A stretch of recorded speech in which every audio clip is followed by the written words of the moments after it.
Hey, everybody. Welcome to the Prep Life Podcast. This is your founder and CEO of Glam Girl Bikini, Amy Enger. And today I am joined with two special guests. Well, one is my co host, Coach Lee Marie. Hey everyone. And I hope I pronounced this correctly, Anastacia. That is correct. That's me. Hi everybody. All right. So thank you so much for joining us. Where are you joining us from? I live in Richmond, Virginia. Okay. And she is, for those of you that don't know her, can you say your last name as well? Spraggins. Okay. So those of you that don't know, she was the overall winner at the Arnold Amateur, and you just recently did your pro debut, correct? Correct. At the And Clash on March. yeah, and did very well, and we'll go into that all. But you also are in peak week, is that right? That is correct. Charlotte Cup is on Sunday. Oh my goodness.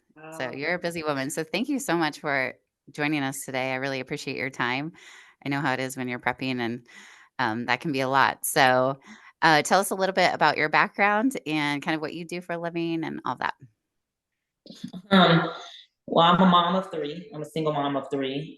My oldest is 12. She's a girl. My son is 10, and my tiny tot is 7. And so I am full time in bodybuilding. So all I do is compete, and I'm a posing coach for Boss Bodies as well as an athlete, clearly. And then sometimes I will like train people periodically when I'm asked, but that's not something like I make money off of. Yeah. Wow. Yeah, you're definitely busy. And Casey Marshall's your coach, right? Casey Marshall is my prep coach. John L. Warner is my training coach, and they both peak me together. Oh, that's cool. All right. Well, Lee, do you have any questions to start off based on that? Hmm. Well, yeah, I just kind of want to know how long you've been competing. You just got a pro card this year, correct? So how long did Correct. you compete as an amateur?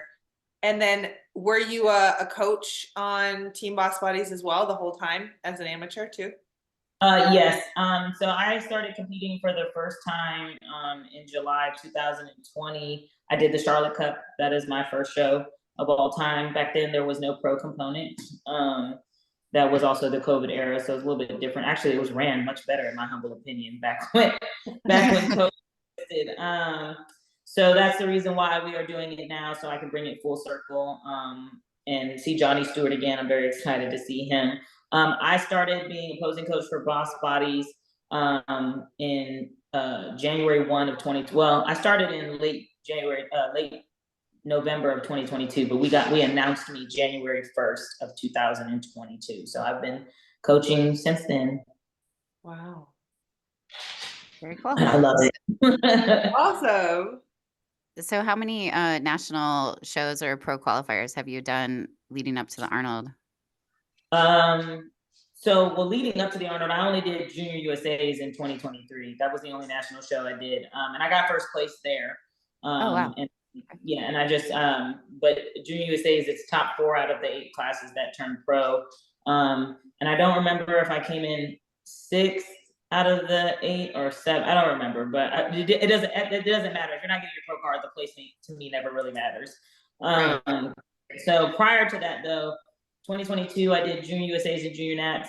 2021 was my big year. That was the year I did 5 national shows in a year. So I did Junior USA's, Junior Nats, USA Champs, North Americans, and NPC Nationals. North Americans, I missed my pro card by 2 points. Oh, wow. Yeah, I got second place. You win some, you lose some, and that's really just the way the sport works. I've never been happier than I'm consistent. I was consistently, I guess, because I no longer can compete at nationals, but I was consistently in top 5, so it was never really a big concern of mine. It was about turning. If I would turn pro, it was just really a matter about when was going to be God's timing for me. And I have to say, He showed up and showed out, and in more ways than one. So the way I turned pro was the most ideal. I would have preferred it there. There is not a time prior to stepping on nationals that I would have, I think, appreciated it the way I appreciated it at the Arnold. Tell us more about that. Why is the Arnold so special for you? It's not so much the Arnold. It's just it's not that particular show. It's everything I've had to overcome and endure. Like I said, I'm a single mom of 3 babies, and I wasn't clearly always a single mom. So stepping into that was different for me. And I'm a single mom in the full sense of the word. So there is absolutely no other parent but myself. The other parent does not participate at all. So it's just me and my nuggets. No, I'm a little over it. So people are like, oh, it's really not an it's actually probably best for all of us, like myself and my kids included. I have an extraordinarily large support system, a village that is completely unmatched in every corner and facet of my life. So I don't really have I don't have the luxury to say woe is me. My kids are pillars. They're absolutely phenomenal, and not because they're my kids, because if they were someone else's kids, I'd be like, man, you got some amazing children, dude. But they are well-rounded, they are kind, they are thoughtful, they are extremely self-sufficient. I joke all the time that parenting for me is on autopilot. There's not a whole lot to do there. They do their homework without being asked. They do their chores without being asked. They don't fight and bicker. At best, my youngest doesn't like to listen to my oldest, but they police themselves pretty well. So I don't really have to intervene too often.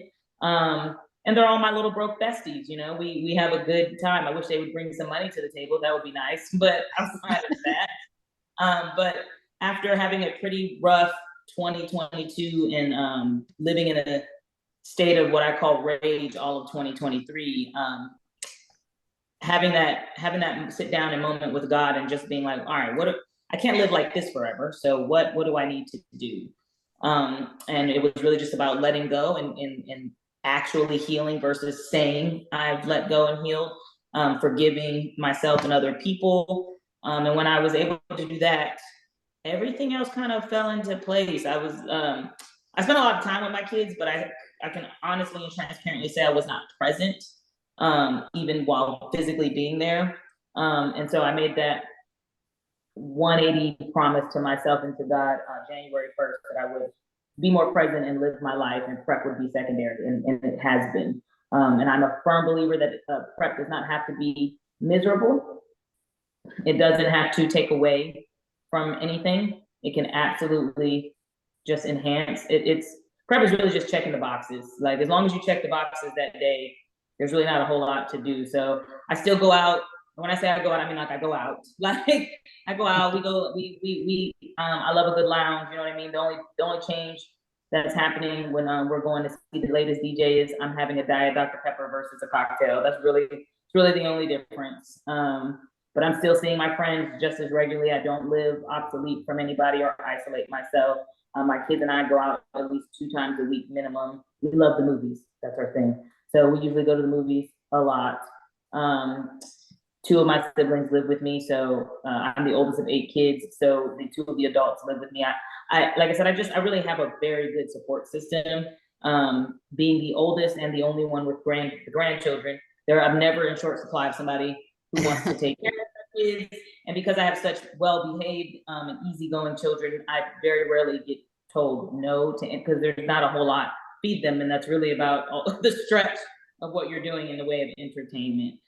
So going through all of those things and those transitions, and transitioning my children into having a 2-parent household, into having a 1-parent household, and all of us kind of healing, it made like I said, it's not necessarily just the Arnold. It would have been any show that I won the overall, but to kick the season off at the very start of it, and not just turn pro, but win the overall with my daughter there with me.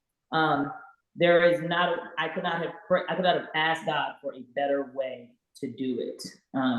The only thing I think I would have preferred or changed is having my 2 other kids there as well. Yeah. Sorry if it's long-winded. No, that was a beautiful answer. I love that. And I have to say that I was really touched by the video of you helping the Down syndrome athlete. I thought that was Fiona. insanely amazing that you did that. So can you kind of explain to our listeners if they didn't watch that? Yeah, What sure. happened? It's always interesting. People have been complimenting me on that, and I think it's such a strange thing to be complimented on. So Fiona was number 131 and I was number 130, so she had to go after me. When we got lined up, they had us lined up. You're lined up on the stairs, then you're lined up at the bottom of the stairs, but then you're like a few feet away from that. When we're a few feet away from that, her mom is still standing there trying to give her like pep talk or like give her morale. It's a massively sized stage. It's the Yeah. largest stage I have ever stepped stage on. So I can't imagine, it would be intimidating for anyone. So I can't imagine it not being intimidating for her. Like I said, I'm the oldest of 8 kids. I have a sister with Down syndrome. And so her mom, was trying to explain to me. I said, "Oh, you don't have to explain anything about her. I know exactly what's going on here, and it's none of my business anyway." And her mom was a little scared that she was not going to actually get on stage. I said, "Oh, we're going to get on stage. Don't worry. We'll get up there one way or the other."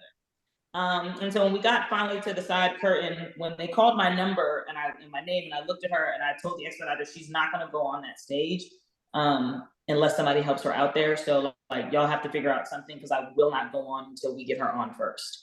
And so they promptly and quickly, accommodated that. They didn't give me any pushback.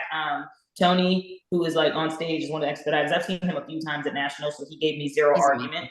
Yeah, he really is. He gave me zero argument. He just went to the guy speaking and said, "I need you to swap the names, read Fiona's first." And so, I was like, "All right, Fiona, let's do it." I thought when I got her center stage, she would go by herself.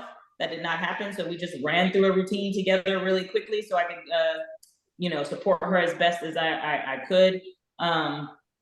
And that's really all that was about. I was very proud and happy for her. I knew in my mind, everybody was like, the goal is to turn pro that day. Weren't you worried about how that would affect you? And, I really could give it like a crap. Like I really could, like, I had another shot. Like there's plenty of nationals, right? Like, and I wasn't worried or concerned on, again, when I would turn pro. I knew it would happen eventually. So win or lose, I had another shot. Fiona may not. And so I refused to let that happen to her that day. She just deserved the experience we all get. I love competing, so she deserved to be able to fall in love with it too. I'm so glad you did that for her. That is amazing. So, yeah, Lee, do you have any questions for? Yeah, I love that you said that you love competing and you've done a lot of shows, especially that one year when you did a lot. What is like one of your favorite things about show day and why you love competing so much? Posing. Nice. That's it. That's really it. I'd compete every weekend if I didn't have to do my hair and makeup and put a tan on.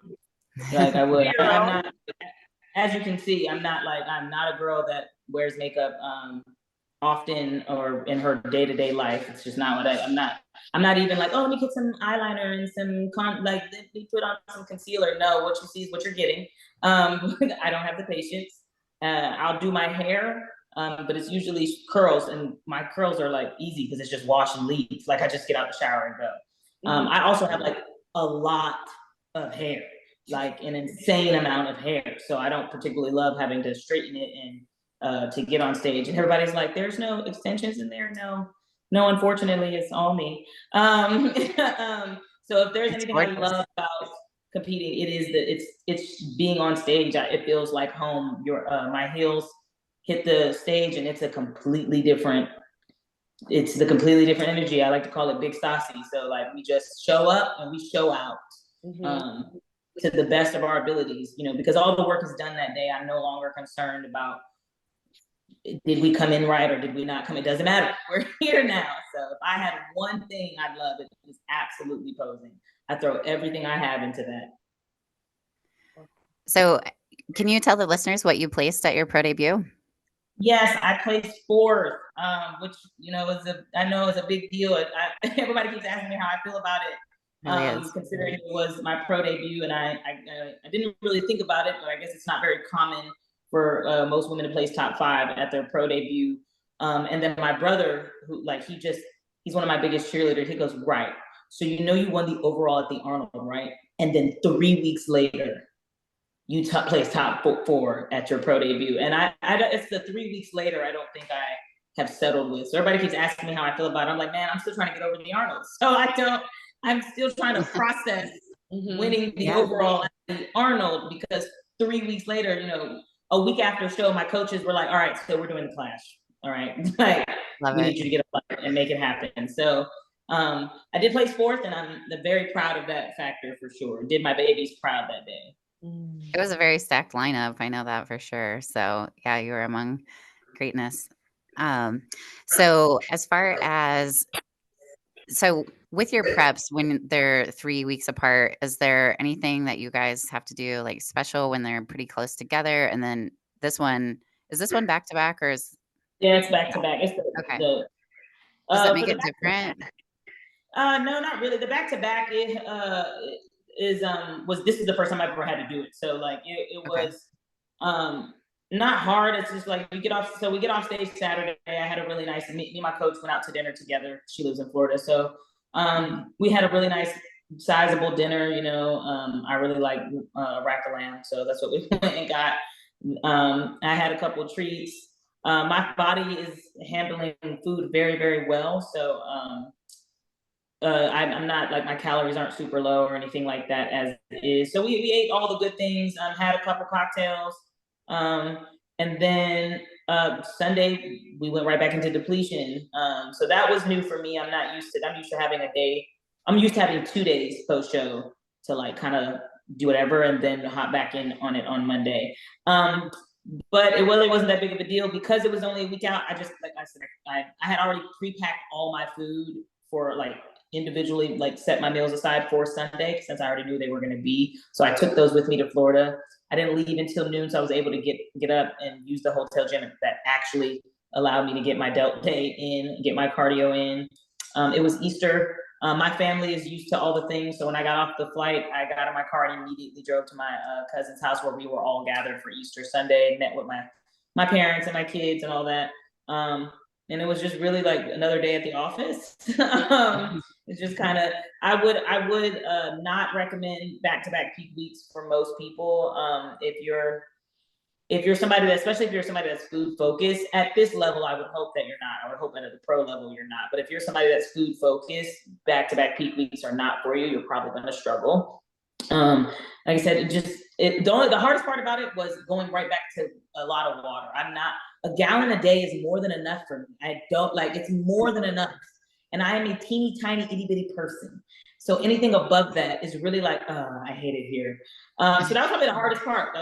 Especially traveling, right? You're at the airport and like, I have to pee at least 20 times while I'm there waiting for my flight. And then as soon as you sit down and I'm looking at the poor flight attendant, like, hey, so listen, 30,000 feet or not, I'm gonna have to get up and go to the bathroom and I'm probably not gonna wait. So I just would like everybody to just settle with that fact and let me be great. The 3 weeks was a little different. Because we didn't really know what we were gonna do. So the Arnold was on Friday. Saturday, I kind of lived my best life. And Sunday, I definitely lived my best life. And then Monday, got right back on my post show. Not post show. Pre-peak plan. Yeah, that's what we did. And then me and my coaches hopped on a FaceTime to figure out what we wanted to do next. So Charlotte Cup was absolutely on the docket. I wanted to do that show so I could bring it full circle. The Clash got thrown at me about 10 days out. My coaches were like, can you be in Florida on this date? And I was like, well, technically, technically I can. And so we just, would be a good show. It's the first bikini show, pro show of the season. Technically that, and I think San Diego, they both had the same weekend. Yeah, I like the first ones to hit up. Orlando's just closest to me. Plus, Sandy was head judging. That's just a good judge to get in front of. I always highly recommend girls that compete, if the goal is to turn pro, do some of the shows where Sandy is heading. So not much had to change in the 3 weeks. My calories pretty much stayed pretty consistent. Peak week, you deplete at the start and then fill out. Like right now, we're at the fill out phase. Go me, it's my favorite part. But yes, all the rice cakes, all the sweet potatoes. Give me all the things. So yeah, I'm interested to see how we do this weekend, where we stack up this weekend, and how quickly we get back on stage after is really going to depend on how the weekend goes. Like I said, right now I'm handling everything well. So hopefully, all things considered, we continue to trend that way. So ultimate goal, I mean, it's probably a silly question, but wanting to qualify for the Olympia this year? Yes, absolutely. Absolutely. I had somebody ask me, like, so do you want to get to the Olympia? I said, what else would I do? Yeah, like who? I know it was a silly What question. other reason am I competing for as a pro outside of getting to the Olympia? And so it's going to be a long year in terms of it's just going to be a lot of moving parts, because if we do qualify for the Olympia, well, we're going to do it, but we are doing the Arnold in 2025. So that it's just it's going to be a full year of just staying pretty consistent in where I'm at, diet wise and body fat wise. Yeah, and so listeners that don't know that about the Arnold, how when you win the overall at the Arnold, it's an automatic invite for you the next year, which is pretty cool. It's so maybe cool. all your babies will get to go. Yes, that's what I think I'm going to do, is make sure all my babies are there. I think that'll be good. Actually, my family's already pre-planned that. Like, we'll probably go rent a house. They want to drive. I will do no such thing. Yeah, 2 hours is my limit. I don't care how bougie it sounds. 2 hours physically driving is the max. And you can get me to be passenger princess for up to 6. After that, though, I'll see you on a flight. I will see you on a flight. I will meet you there. Yeah.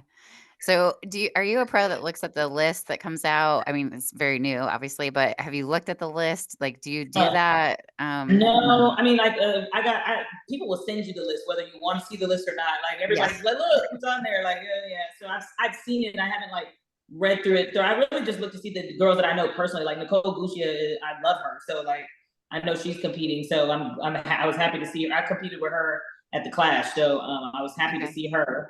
And then I met a woman named Marissa at the Clash who told me she would be at Charlotte. So like, but to actually like read the list and figure out who am I competing against, to be honest, no, because it matters none. Yeah. Very good. Can you give us some posing tips? Since you are a posing coach, what are some things that people need to remember when they're posing? Please, for the love of all that's holy, practice your vacuums, because you exhale at the wrong point, and learn how to breathe through your chest instead of your diaphragm. Breathing at the wrong point will make you look distended, even if you are not. And then footwork is everything, but less is also more. If you have a personality, if you love it enough, your personality will shine through, and that will literally, like, that sass that everybody tells me, like, oh, but you're just such a this, that, and the third on stage. I promise you, I'm not doing a whole lot with my body, though. I'm really not. I just really thoroughly enjoy being on stage. But yeah, tummy control, and then stop trying to mimic anybody else's posing routine. It never works out the way you think it does. You have a specific body type for a reason, and all of us, newsflash, are different heights. So I am a midget by no stretch of the imagination. My 5'1" is where I'm capping out. So there's no reason for somebody who's 5'9" to attempt to build their routine to look similar to mine. You're going to come out looking short and stout, and that's the last thing you want to look like on stage. Everybody is supposed to look long and tall. Oddly enough, though, I do get asked all the time what it's like to be a tall competitor from so many women. I'm not. I'm a tiny tot. I am so itty bitty. Like, I'm so small. I just look really long on stage. But tummy controls, making sure you're elongated, and keeping your footwork tight. Stay in the box. Like, stay in the box. You're gonna have to get compared next to people that are, like, I don't know, 6 inches away from you on either side. The last thing you want to do is be clumsily bumping into people. And then something I make all my clients do: when you get swapped, be the person that walks on the outside. I don't care what anybody says. I really don't. Make the other person fold. I don't care. Agreed. Yeah, I don't care. I had somebody be like, well, but then it just looks awkward when both people are doing it. I said, well, somebody's going to look more awkward than the next, and I guarantee you it won't be me or mine. Walk on the outside. Walk on the outside. Be the person that's seen. Half of posing really is just being the person that was seen the most. Yeah, love it. So what are your top 5 things other than posing, or, if you were to have a top 5 of the prep life of living it out, what other things are your favorite? I love training. Training is probably my favorite thing in the world. Training came first, bodybuilding came later. So because I've been training hard and heavy in the gym since I was pregnant with my son. So like it's been 11, a little over 11 years. Oh, wow. Yeah. So, and like I said, competing, I've only been competing the last 4. So training would be at the top of the list. Being a pro sucks. You don't train the same, and I did not know that. I did not know that prior to. No one gave me a warning. So training at the top of the list. Secondarily, travel. I really do like that we get to go to different cities. Whether I'm competing or not, coaching, being at shows is a good time. 3 would be the people. I have just met. I mean, my daughter's godmom is like, I met her competing. Like that is incredible to me. So the people that you meet, my NPC and IFBB family are the best. They are unmatched. Shout out to Mo. I love her. I don't know if I have a 2 and 1. I guess one. I like routine, but I'm a planner by nature, so I like the routine that is prep. And yeah, I think that's it, to be honest. Do you have an athletic background? And Um, also, if you can elaborate on what you were saying about how when you turn pro, the training oh turns yes, different. Yeah. okay, athletic background. I played basketball briefly in high school. I I've always been in sports. Football is like, I just love football. So like that's me and my dad's thing. So like I used to want to coach football. So I know football like really well. So I love me Yeah. some football.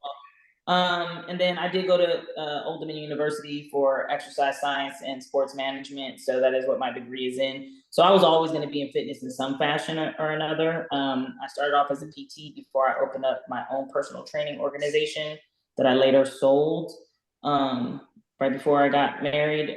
So that's where like that's where my fitness background comes from. And training, just I just saw a girl with really big shoulders one day, and I was like, I want really big shoulders. That looks cool. And so I started training, and I do have genetics on my side to a degree. My dad is he could not go to the gym for forever, but if he's in there for 30 days, his traps and his biceps and his triceps and his shoulders are going to get massive with little to no effort. So I actually funny, and will lead me into giving you more explanation on why training as a pro sucks. I got told not to let my shoulders get any more add any more size to them. That was my only feedback from the army. They were like, no, Oh, everything's perfect. They're like, everything is perfect. Get on the pro. Don't wait. I got told, don't wait. Get on the pro stage soon, and don't change anything, but do not add any more size to your shoulders. And I was like, well, that's lame. And so then I got my first training split from my training coach, and I looked at it, and I immediately wanted to fight her because I've never had somebody cap how much weight I can lift on a given exercise. I don't think people understand. I know I'm small, but strength is not a problem. Okay, like I can easily squat 245 for reps. Like that's like I like to move weight. Okay, I can shoulder press on the little plated hammer strength machine. What is that? I don't know, a 45 and a 35 on each side. And she capped me at a 35-pound plate. I've never been more upset in my entire life. I threw my workout book across the across the gym, because when I get my training plans, I don't actually read them. I just kind of like I'm just writing it. I'm like copying it, so I don't actually like thoroughly read it until I get there. And I got there and I was like, oh yes, plated shoulder press machine, my favorite. And then I looked at the little asterisk that I had wrote, it was like max 35-pound plates. And I just paused and threw and chucked my notebook across and I texted her and be like, what in the world is this about? And so because I got told not to grow my shoulders, she's like, well, we're not trying to grow your shoulders. We're trying to maintain the size that they are, for one. And I guess really being a pro is especially if you don't have a lot to work on, like if you're not actively being told to grow anything, the training is really about minute details. Like so it's geared towards, let's make your glutes a little bit wider. Like let's make them a little more 3D. Let's add a little more upper shelf. If we're talking about maintenance, then you don't need to be lifting excessively heavy. But I enjoy embarrassing grown men in gyms, and I'm no longer doing that. So it's not as fun training is all I mean. Don't get me wrong, I'm grateful and I love my coach to pieces. I do. She's just like a sister to me. But yeah, it sucks. Like I don't know another word for it. It sucks. Lee, did you have a question for Stassi? Yeah. So talking about like training differently as a pro, did you notice? I know you've only done one pro show versus a ton of nationals, but did you notice any big difference? What were the differences backstage, on stage with the whole show experience as a pro versus as like a national show? Um, so in terms of being the athlete in it, I definitely prefer competing as a pro. I didn't realize it's way different. It runs so much more like on schedule. So they told us we would be on stage at 11:30. We were on stage at 11:30. And that is not what happens at national. The show starts at 9 a.m. and you guys might see me around 1 or 2. So, and outside of that, but you have to be ready regardless, right? So we're getting up at 4 a.m. to get hair, makeup, tan done. Whereas, the show started at 11:30, so I got up at 8. I checked in, I ate what I was supposed to. I started doing my makeup slowly but surely. I'll put some primer on, wash my face, put some primer on. Okay, I'll do my brows, do my eyeshadow. All right, I guess I'll start adding a little bit of foundation. It's time to contour. Like, I was just very much so like, la la la la la la la la. Then I did straighten my hair, bumped the ends.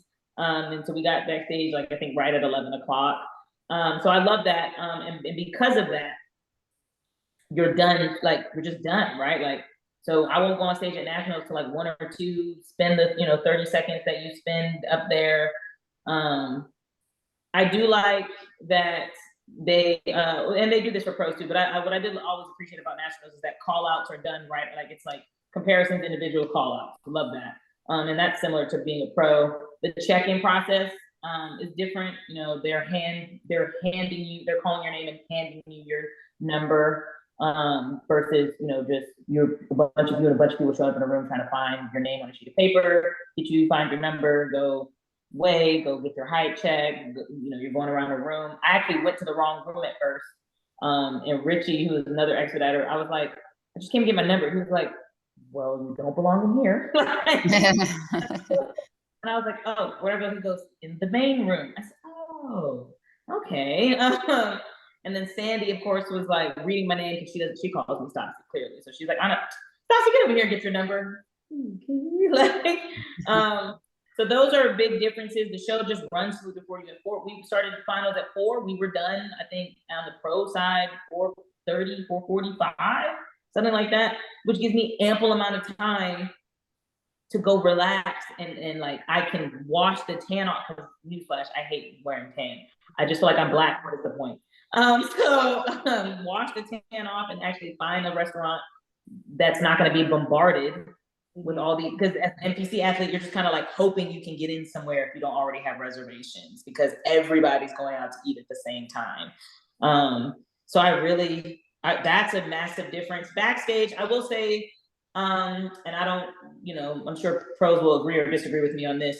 The camaraderie is way different on the NPC side than it is on the pro side. The women, everybody is your best friend and everybody's your cheerleader on the NPC side. We all want to see each other do well. It seemed as though like backstage, like, because everybody's willing to talk to everybody. At least when I was an NPC athlete, we're all, hey girl, what are you doing? What height class are you? And oh my gosh, who's your coach? And pro, nobody was talking, like, unless they knew each other, right? Like, unless they knew each other. So like my teammate was there, and like I said, Nicole Lucia was there. There's a couple girls that I guess followed me on Instagram, unbeknownst to me, that walked up to me and had a conversation. But outside of that, those women are backstage sizing each other up. And I was like, oh yeah, this is different. I mean, we're here now, sis, so I don't know what difference it makes, but okay. So for the most part, I just think people are, I don't want to say less friendly because that sounds mean, but I think less inclined to want to socialize is probably the best way to put it. That was a big difference I saw between being backstage as an NPC athlete and as backstage as a pro athlete. Well, I can imagine as it being your career, the stakes are a little bit different at that point. So yeah, I guess so. That's fair. Yeah. So what advice do you have for competitors kind of, getting into the sport? What would you say to your future self, like before you started competing? What sorts of advice do you have for people? Oh, so because the first mistake I ever made was the first coach I hired. So like coach, like 2 things. Do your research for one about the coach, and not just who they are and their background, but like other athletes and their experience with them, what their accolades are. I don't mean that to say like your coach needs to have turned 50 plus people pro, but you want them to be well versed in the industry and in the league. If your goal is to turn pro, if you want to be an IFBB pro, you need a coach that is well versed in what it takes to be an IFBB pro. So if you have, like, I know a lot of women that are like, oh, I just want a coach that's local to me, and I can never for the life of me understand why, because I don't know what difference that makes.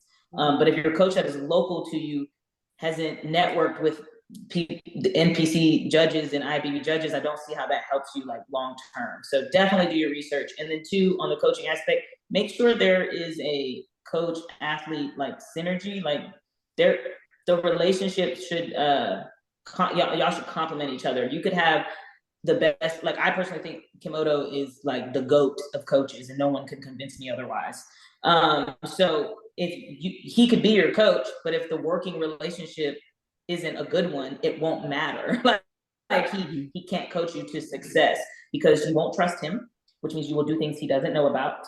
Like, I'm gonna take supplements that, you know, like my coach may or may not know, and I just think this will work out best for me because I know my body best. That means you don't trust your coach. If you don't trust your coach, that you need to change coaches. That's not the coach for you. If you cannot head down and give the control over to somebody, you don't feel comfortable doing that, then either that's the wrong coach or you're not in the right mindset to prep. So those would be my 2 biggest tips. And then thirdly, you know, the stage goes nowhere. And so like if you're, because like I said, I was training for years before bodybuilding came into play. So I always had like my own athletes that are like, oh, I just can't wait to have shoulders like yours or glutes like yours. And I'm like, this is 10 years in the making. My body has also been through some things. I have birthed humans.